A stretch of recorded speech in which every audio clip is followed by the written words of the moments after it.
परवेज़ हयात साहब भी मौजूद हैं हमारे साथ। परवेज़ हयात साहब, दरअसल क्या ये पूरा जो सिस्टम है ये बन गया है, जिसकी अभी बात भी हो रही थी कि आप अपने शहर में रह के पढ़ लें, आप पब्लिक लाइब्रेरी में जाके पढ़ लें, आपको वहीं जाना है, आपको उसी लाइब्रेरी में पढ़ना है, तो क्या ये जो मार्केटिंग है, जो चकाचौंध है कि हम दिल्ली जाएंगे, हम यहाँ पर पढ़ेंगे, क्या यही तरीका है, यही बेहतर तरीका है, या और भी कुछ हो सकता है, या उस तरफ ध्यान नहीं है बच्चों का क्योंकि वहाँ उतनी मार्केटिंग नहीं है? ये बिल्कुल सही बात है, आप इकोसिस्टम की बात कर रहे हैं। तो मैं एक national association of civil services है, उसका मैं एडवाइज़र हूँ 10 साल से, जब मैं IG and additional DG till date. तो उसमें सबसे ज़्यादा आपने देखा होगा झारखंड और बिहार में जो बच्चे पैदा होते हैं तो उनको बचपन से सिखाया जाता है कि आपको IAS IPS बनना है, बाकी सर्विसेज के बारे में लोग नहीं जाते हैं। तो सबसे ज़्यादा बच्चे वहाँ के आते हैं, तो हम लोग कुछ ऑफिसर्स हैं रिटायर्ड और सर्विंग, हम लोग उनको देते हैं कि आपको कैसे तैयारी करना चाहिए। कोचिंग सिस्टम जो है ये बिल्कुल एक करप्शन है, मार्केटिंग की वजह से आपको इसमें अट्रैक्ट किया जाए, आप विक्टिम हो रहे हैं, you are facing the double victimisation कि आप इनसे मार्केटिंग की वजह से। आप बताइए लखनऊ जो लड़के जो नेशनल एसोसिएशन झारखंड और बिहार के लड़के सबसे ज़्यादा जो आ रहे हैं उसमें 80 से 90% वो बच्चे हैं जिनको कोई मत वास्ता नहीं कोचिंग से। क्या वो करते हैं, जो कुछ विज़न की टेस्ट सीरीज़ है, सिर्फ एक ही एडवाइस में हम लोग करते हैं कि आप टेस्ट सीरीज़ लीजिए। अगर किसी कोचिंग सिस्टम में जाते हैं, लखनऊ में भी है, अब यूपी के लोग के आने की क्या ज़रूरत है, पटना में है आने की क्या ज़रूरत है। मैंने भी पटना में सिर्फ 1.5 महीना कोचिंग किया था। 1.5 से 2 महीने का कोर्स लीजिए, उसके बाद आपको पैसा खर्च करने की ज़रूरत ही नहीं है। आपके पास ऑनलाइन जो टॉपर हैं उनके जो नोट्स पड़े हुए हैं वो बताते हैं कि उन्होंने कैसे तैयारी किया।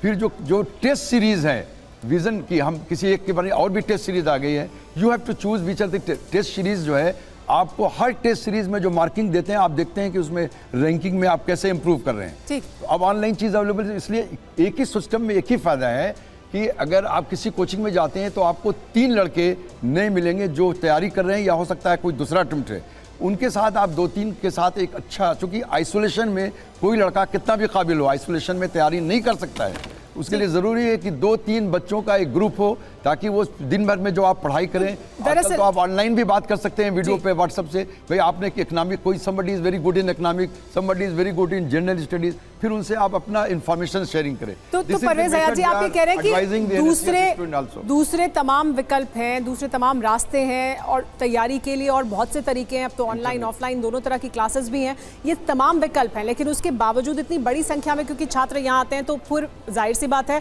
अगर इतनी बड़े संख्या में लोग आएंगे, इतनी सप्लाई होगी, डिमांड और सप्लाई का पूरा जो फॉर्मूला है वो उस पर लागू हो जाएगा। हमारे साथ प्रवीण कुमार जी भी जुड़ गए हैं। सर, IAS एस्पिरेंट्स हैं ये तमाम छात्र, और उस ज़िंदगी के लिए एस्पायर करते हैं कि हम भी अधिकारी बने और हम भी वहाँ पहुँचें, उसके लिए यहाँ आते हैं, दिल्ली आते हैं, राजेंद्र नगर, मुखर्जी नगर, इन तमाम जगहों पर रहते हैं।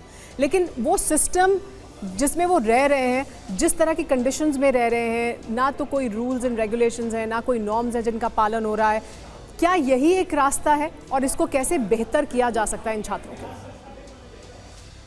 देखिए, मैं तो एक बात क्लियरली कहता हूँ कि ज़िंदगी में आप अपनी कोशिश according to the environment best of your capacity कर सकते हैं, but whenever you are over attached to the goal, over attached, the word is over attached, आप गोल की चिंता कर रहे हैं और अपने एक्शन की चिंता नहीं कर रहे हैं, then you are misplaced in your understanding.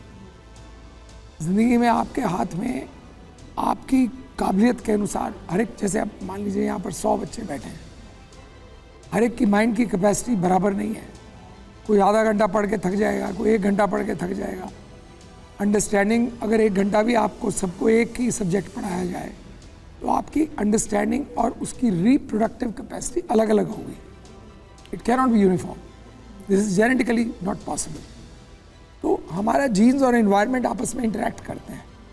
अब उस इंटरेक्शन को आप अगर रियली समझेंगे तो आप ये समझ जाएंगे कि आप इन द गिवन फ्रेमवर्क, जैसे मैडम कह रही हैं, कोई एडवर्स सर्कमस्टांसेस है, जैसे सर एक्सप्लेन कर रहे हैं, you can be on your own rather than being over dependent on certain external agency, because the best performers in the world are primarily self-motivated.